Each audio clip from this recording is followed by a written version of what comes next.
The sun was setting over the glistening waters, casting a golden glow on the luxury yacht anchored just off the coast.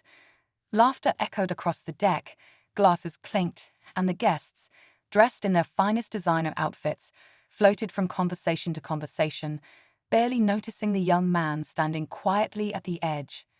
His clothes were simple, nothing flashy like the others. No one paid him much attention. In their eyes, he didn't belong. To them, he was just another nobody trying to sneak a taste of the rich life. Whispers started among the crowd. Some threw glances his way, others chuckled behind champagne glasses. They nudged each other, wondering who had let him on board. But he stayed calm, almost like he didn't hear the comments, or maybe like he didn't care. Every so often, his gaze would drift out over the water, as if he was waiting for something or someone.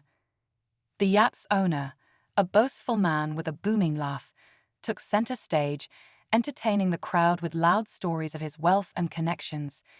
It was clear who the guests thought held the power here. But what they didn't realize was that not everything is what it seems on the surface. Suddenly, a ripple of movement came from the crew. The captain, followed by every crew member on board, lined up sharply at attention. Without warning, they turned, not toward the loud, boastful host, but straight toward the quiet young man everyone had ignored. With firm salutes and respectful nods, they revealed a truth that left the entire party frozen in shock. Who was he really? And why was the entire crew showing him the kind of respect that money alone can't buy? The answers would soon turn this glamorous night upside down. The party guests exchanged confused looks, their laughter fading into an awkward silence. Some tried to brush it off with nervous chuckles, but most couldn't tear their eyes away from the scene unfolding before them. The young man, still calm and almost a little amused, gave a small nod to the captain. It was a simple gesture, but it spoke volumes. Something about him had shifted in that moment. He no longer looked out of place. In fact, it was everyone else who seemed unsure now. A woman in a sparkling silver dress leaned in to whisper to a friend, "Who is he?" No one had an answer. All they knew was that the crew, who took orders from no one except the true authority on the yacht, had just shown their loyalty. And it wasn't to the man who had been boasting all night. People began piecing together tiny clues they had missed. Earlier, when the young man arrived, the staff had acted strangely, respectful, careful, almost nervous. At the time, the guests thought it was just good service. But now looking back, it was clear. The crew knew exactly who he was. Whispers grew louder. Some guessed he was an undercover billionaire. Others thought he might be royalty. The host, now visibly uncomfortable, tried to make a joke out of it, but it fell flat. His loud confidence had vanished, replaced by a forced smile and sweaty palms. The young man finally stepped forward, his hands tucked casually into his pockets. He wasn't in a rush. He seemed to enjoy the confusion around him, like someone who had seen it all before. But still, he said nothing about who he was or why the crew had saluted him. Whatever the truth was, it was clear. This night was far from over. The night air grew heavier as the young man slowly made his way through the stunned crowd. Guests parted like a silent wave, unsure whether to approach him or stay far away. Some offered nervous smiles, trying to cover up the fact that just an hour ago, they were laughing at him behind his back. Others stayed frozen, worried that whatever power he held could somehow affect them too.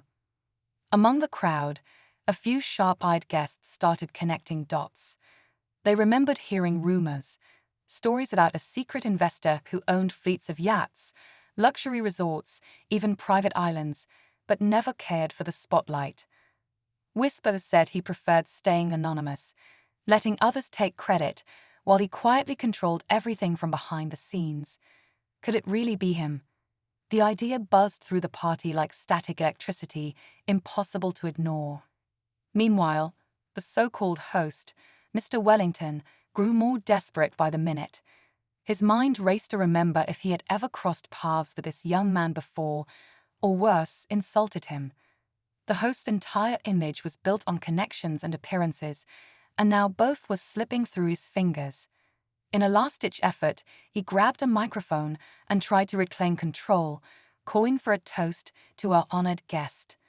But his voice cracked slightly, betraying the fear behind his polished smile. At the same time, a smaller drama unfolded near the bar. One of the yacht's newer crew members, a young woman named Sophie, whispered urgently into her radio. She had recognized the man immediately but was sworn to secrecy by strict orders. Now, seeing the situation spiral, she had to decide, should she stay silent or step in before things went even further? As the music awkwardly faded into the background, all eyes stayed locked on the man who had gone from invisible to the most powerful figure in the room, and still he hadn't spoken a single word. A heavy silence settled over the yacht, thicker than the warm night air. The young man stopped near the center of the deck, just a few feet away from Mr. Wellington. He stood there, hands still casually in his pockets, studying the man who had been parading around like he owned the world. Mr. Wellington shifted uncomfortably, his eyes darting from the crew, lined up behind the young man, to the guests whose smiles had turned uneasy. The young woman by the bar, Sophie, pressed her radio tighter against her chest. The voice on the other end gave a clear order: "Do not interfere." Her heart raced. She knew exactly who this man was, and she knew why the crew had been instructed to watch silently until he gave the signal. He wasn't just wealthy. He owned the yacht, the marina, and most of the companies the guests worked for. Yet he hated pretenders, and tonight, someone was about to learn that lesson the hard way. Mr. Wellington's voice broke the tension with a strained laugh. "Come now, everyone. Let's not make a scene. It's all in good fun, right?" But nobody laughed. Eyes shifted between the host and the young man, waiting for the moment when the truth would finally shatter whatever illusion was left. Then, without saying a word, the young man reached into his jacket and pulled out a small black leather portfolio. The captain took a sharp step forward and accepted it with both hands, treating it like something sacred. Inside, documents with signatures and ownership seals confirmed what few dared to even whisper. The real owner had been standing among them all along, hidden in plain sight. Gasps rippled through the guests, but no one dared move closer. Every second felt stretched, like the moment before a storm breaks. Mr. Wellington's face drained of color as he realized this was no misunderstanding, and whatever was coming next, there would be no easy way out. Before anyone could react to the weight of the truth hanging in the air, a new sound cut through the silence, the low rumble of another yacht approaching fast. Heads turned as powerful spotlights from the second vessel swept across the water, illuminating the luxury yacht like a stage.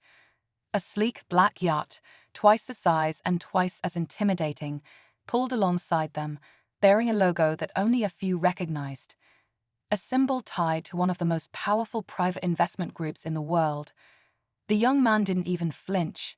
Instead, he gave a small nod toward the approaching vessel, almost like he had been expecting it. Murmurs rippled through the guests once more. If this man owned the yacht they were standing on, then who owned the one pulling up next to them? And why were they arriving now?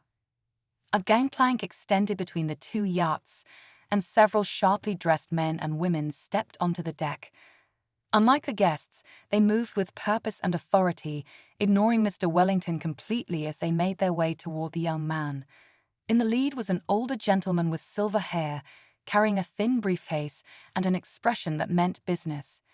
He stopped in front of the young man, bowed slightly, and offered him the case without a word. The young man finally spoke, his voice calm but cutting through the tension like a knife. "You're late."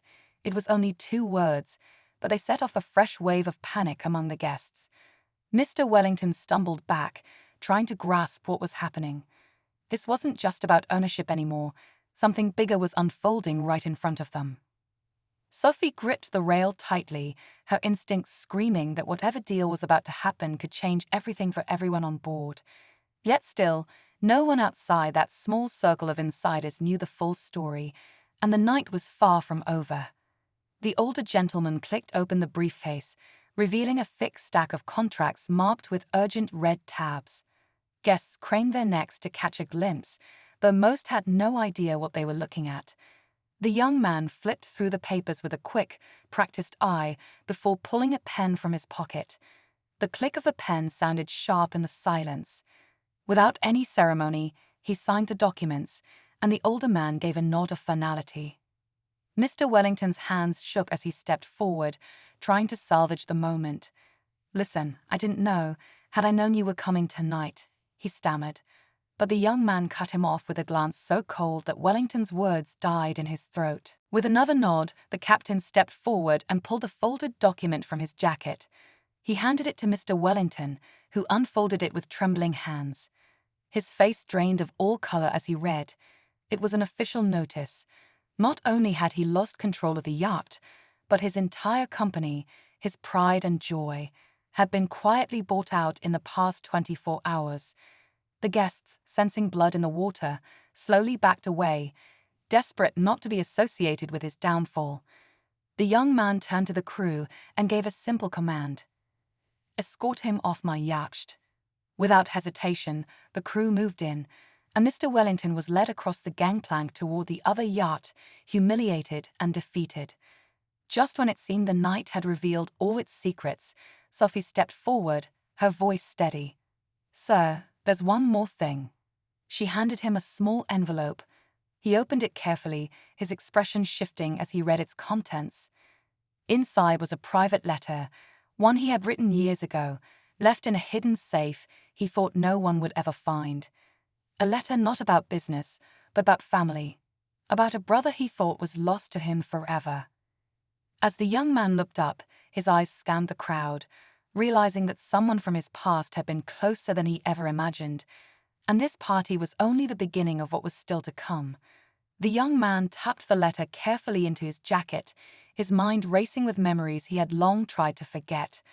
The party around him had dissolved into scattered groups, guests whispering hurried goodbyes before slipping away into the night, desperate to distance themselves from the chaos they had just witnessed. The luxury yacht, once buzzing with shallow laughter and empty promises, now felt like a different place, quieter, heavier, almost sacred. Sophie stood nearby, her posture respectful but steady. The young man gave her a small nod, silently thanking her for her loyalty. He would remember that. Loyalty meant more to him than money ever could. The crew returned to their duties, no longer under the fake authority of Mr. Wellington. Now, the true owner was known, and order was restored. Before leaving, the young man took one last look over the city skyline glowing in the distance. Everything he had built, everything he had protected from the shadows, had been for moments like this, not for revenge, but for clarity. He wasn't interested in public recognition. What mattered was that the right people knew the truth. As the engines of the second yacht rumbled to life, carrying Mr. Wellington away into the darkness, the young man gave a quiet laugh to himself. Tonight had been a reminder that real power doesn't shout, it moves silently, only revealing itself when necessary. And sometimes, the people you overlook are the ones you'll end up answering to. Without a word, he turned and walked toward the upper deck, where the crew waited for their real boss. The sea stretched endlessly before him, calm and open, just like the future he had quietly taken back into his hands. Some lessons are learned the hard way, and tonight, the entire yacht had learned that truth.